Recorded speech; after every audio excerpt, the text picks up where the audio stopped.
संत मत धारा आपकी सेवा में प्रस्तुत।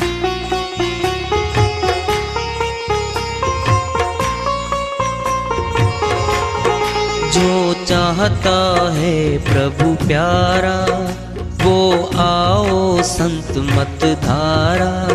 भक्ति भेद बता कर सारा वो कर दे भव के पारा। जो चाहता है प्रभु प्यारा वो आओ संत मत धारा। भक्ति भेद बता कर सारा वो कर दे भव के पारा। जो चाहता है प्रभु प्यारा।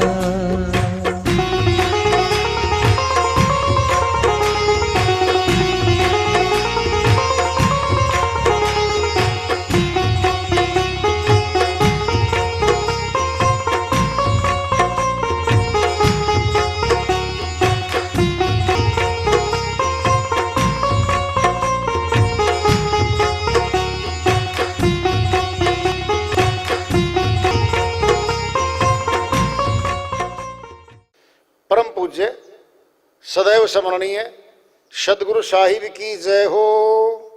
सतनाम साहिब। आदरणीय सर्व संतों की जय हो। उपस्थित आदर के योग प्रभु प्रेमी एवं जिज्ञासु आत्माओं, हम सभी पूर्ण पिता परमात्मा सभी सृष्टियों के रचनहार कुल मालिक हम सबके जीवन का आधार उनकी महिमा को सुनने के लिए एकत्रित हैं। मेरी सभी से अर्ज है कि मैं कोई जगत गुरु नहीं, कोई महाराज नहीं, कोई महामंडलेश्वर नहीं। मैं केवल सभी संतों की चरणों की धूल हूँ और आपका भक्ति मार्ग में सहायक हूँ। मैं अपनी सीधी साधी टूटी फूटी भाषा में, संदुकड़ी भाषा में भक्ति भेद के गूढ़ रहस्यों को उजागर करने वाले विचार आपके समक्ष रख रहा हूँ। यदि अच्छे लगे अपनाएं, नहीं तो गैर जरूरी समझकर विसार दें। हाँ, सत्संग ही एकमात्र प्रभु प्राप्ति का विद्यालय है, विश्वविद्यालय है ये। और हम सभी सत्संग में आए हुए हैं। हम जिज्ञासु तभी तो आए हैं। हम पिछले सत्संगों से वार्ता करते चले आ रहे हैं कि चेतावनी से प्रभु प्राप्ति की ओर। इस अध्याय को, इस वार्ता को आज फिर आगे बढ़ा रहे हैं। पूंजी लाया उम्र की सो तो दिन दिन जाए। नित्यानंद के ते गहे लाहा मूल गवाए। स्वामी नित्यानंद जी महाराज अमरलोक के संत हुए हैं। वो अपनी श्री वाणी में फरमाते हैं, पूंजी लाया उम्र की। हम सभी इस संसार में आए हैं। पूंजी माता के गर्भ से ही लेके आते हैं बच्चे। श्वासों की पूंजी है जिससे उम्र बनती है। सो तो दिन दिन जाए। टिक टिक टिक टिक करके घड़ी चलती है। हमारी हृदय गति भी एक घड़ी है और टिक टिक करके चलती है। ये घड़ी बता रही है कि आपके श्वास खर्च होने शुरू हो गए हैं। समय बीता जा रहा है। पल पल पल करके उम्र घटनी शुरू हो जाती है। सो तो दिन दिन जाए। नित्यानंद केते गहे लाहा मूल गंवाए। नित्यानंद जी महाराज कहते हैं कितने जा लिए यहां से। लाहा मूल, मूलधन, मूलधन मिला था, ब्याज कमाना था। ब्याज तो कहाँ था, मूलधन ही खो दिया, खत्म कर लिया। क्या कमाना था। जगत की तमाम कमाइयां छूट जाती हैं। भक्ति धन कमाना था, वह मनुष्य कमाता नहीं है।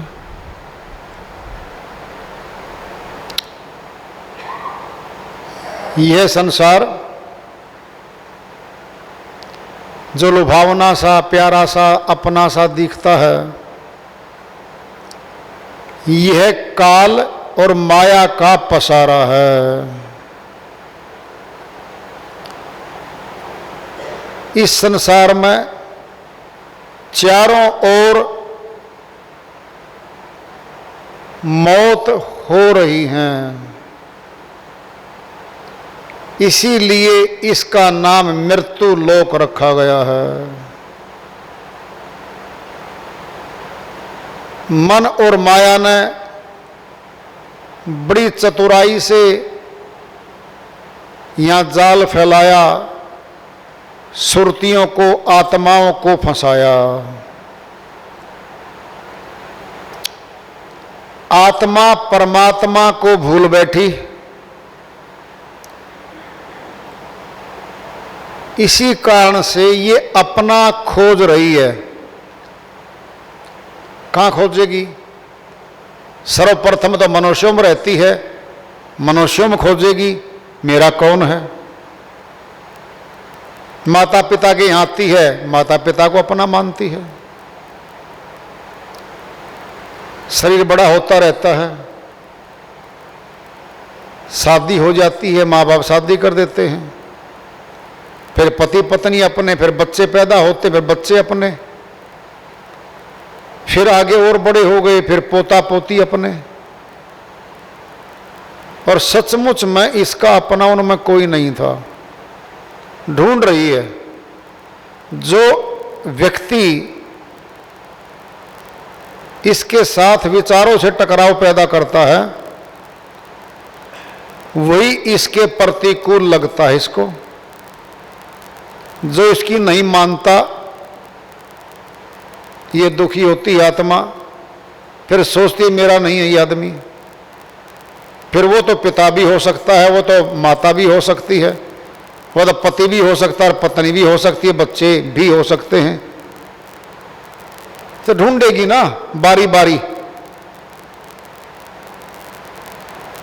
लेकिन अंततः गोवा ये पाएगा ही पाएगा कि इस परिवार के सदस्यों में वृद्ध होने तक की बात है, 1-2 साल की बात नहीं है। वृद्ध होने तक अगर मौका मिल जाए, वृद्ध होने तक आत्मा को, ये सबको परख लेती है, एक एक को परखती है। इसका कोई नहीं पाता,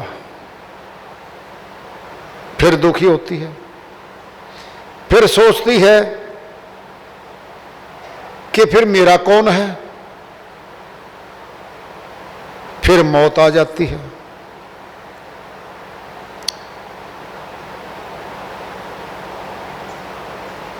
जन्म के साथ मृत्यु जुड़ी हुई है,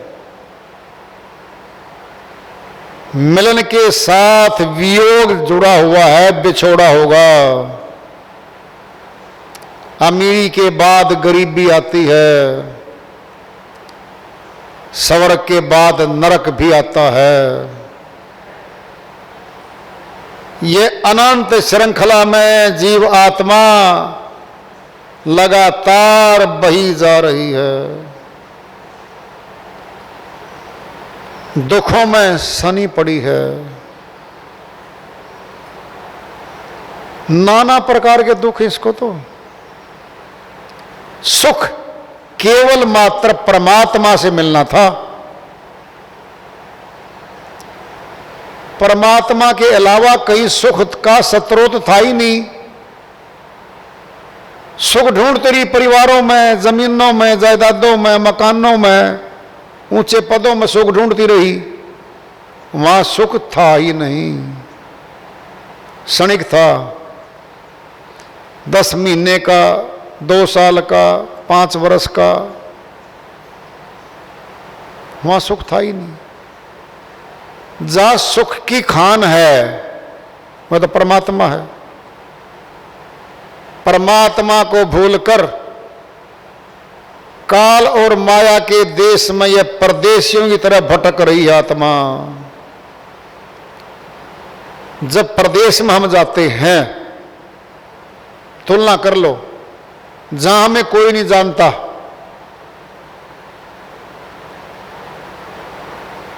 फिर हमारा कहा कौन करेगा, हमें कौन चाहेगा उनमें? हम तो परदेसी हैं। वो कोई जितने भी मनुष्य हैं वहां कोई नहीं जानता। क्या हमारे से कोई प्रेम करेगा? उनमें से नहीं करेगा कोई भी, जानकारी नहीं है। अगर कोई कह दे जी भूखा हूं भोजन करा दो, किसी घर में जाके गेट पे बोल भी दे, क्या पता चोर हो चकोर हो, क्या पता कौन हो, जाइए जी आप। गैर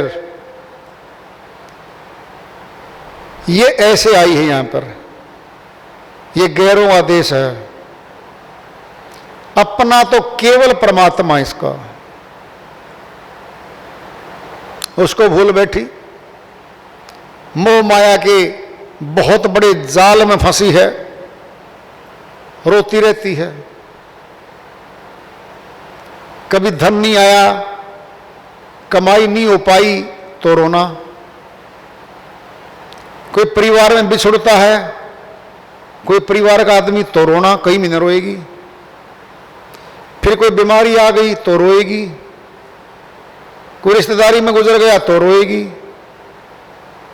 भांति भांति के दुख है इसको तो यहां पे। मोह ममता का भारी जाल फेंक रखा है इसके ऊपर, नशा है वो, मोह का नशा है, पागल बना रखा आत्मा को, बहुत दुखी करता है इसको। काल पुरुष का प्रतिनिधि मन रूप में अंदर ही बैठा है, मन का पंजा है, पंजे के बीच में आत्मा बैठी है।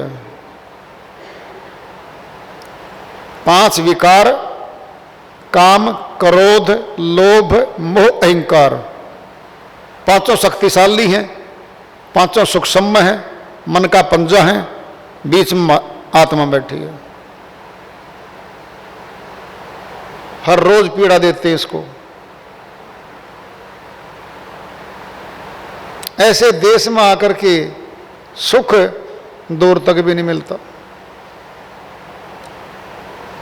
दुखों की लगातार चैन चलती चली जाती है। इस जन्म में अब जन्म शरीरधारी माता पिता को, परिवार को, बीवी बच्चों को अपना बनाती है। मौत पे फिर कई नए खाते में, जहां कर्म का भोग लिखा है, जहां कर्म का योग लिखा है, फिर वहां जाके नए माता पिता बनाती है, फिर उनको अपनाती है, फिर कमाती है शरीर धर के, फिर बिछुड़ती है, फिर चलती है, अनंत यात्रा पे उतर गई है। अपना ढूंढती है, नहीं मिलता इसको। अपना तो केवल परमात्मा इसका, उसको चाहती नहीं है, उसकी भक्ति भी नहीं करती। ये बड़ा भारी घाटा है इसका। दीपचंद जी महाराज की श्री वाणी आ रही है, भजन के माध्यम से है, उसको लेते हैं। दीपचंद जी अपनी श्री वाणी में फरमाते हैं, ये राजा हरिश्चंद्र के निमित्त श्री वाणी है। किस्सा है लंबा, फिर बताएंगे इसी में, पहले भजन में ले ले। रानी कौन किसी का लाल, हाँ लाल, झूठा नाता टूट गया। रानी कौन किसी का लाल, हाँ लाल, झूठा नाता टूट गया। उठ रही समुद्र कैसी झाल, हाँ झाल, उठे हुए समुंदर कैसी झाल, हाँ झाल। बन के बुलबुला फूट गया, ये बन के बुलबुला फूट गया। रानी कौन किसी का लाल, हाल। ये झूठा नाता टूट गया, ये झूठा नाता टूट गया। रानी कौन किसी का लाल, हाल। ये झूठा नाता टूट गया। एक निर्धन पढ़कर सो गया, एक निर्धन पढ़कर सो गया। सपने में राजा हो गया, सपने में राजा हो गया। उठा जब था वो कंगाल, हाँ कंगाल का माल हाथ से छूट गया, हाँ माल हाथ से छूट गया। रानी कौन किसी का लाल, हाँ लाल। ये झूठा नाता टूट गया, ये झूठा नाता टूट गया। रानी क्यों रो रो रुदन मचावती, हाँ मचावती। रानी क्यों रो रो रुदन मचावती, हाँ मचावती। या समय हाथ ना आवती, या समय हाथ ना आवती। तन विषधर बन कर, तन विषधर बन कर लूट गया, हाँ लूट गया। तन विषधर बन कर लूट गया, हाँ लूट गया। एक दिन सबन खाएगा काल, एक दिन सबने खाएगा काल। रानी कौन किसी का लाल, हाँ लाल। ये झूठा नाता टूट गया, ये झूठा नाता टूट गया। दीप चांद कह आखियां खोल ले, दीप चंद कहे अखियां खोल ले। रानी सोधा जा तो जल्दी शोध ले, रानी सोधा जाते जल्दी शोध ले। खाली पड़े हैं सरोवर ताल, खाली पड़े हैं सरोवर ताल, हाँ ताल। हंस बटे वो उठ गया, ये हंस बटे उठ गया। रानी कौन किसी का लाल, हाँ लाल। ये झूठा नाता टूट गया, ये झूठा नाता टूट गया। श्रीवाणी आई है दीपचंद जी महाराज की, उन्हीं की दया से मैं सरल करते इसका अनुवाद कर लेते हैं। महाराजा हरिश्चंद्र हुआ सतयुग में हुए थे और त्रेता तक इनका चला। सत्यवादी के नाम से मशहूर थे ये। इनकी परीक्षा के लिए जो भी किस्सा आता है, गुरु विश्वामित्र आते हैं और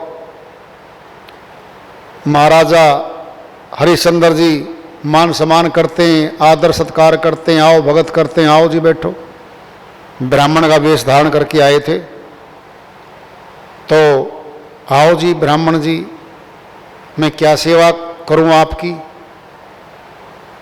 कहता सेवा क्या कर सकते हो आप कर ही नहीं सकते।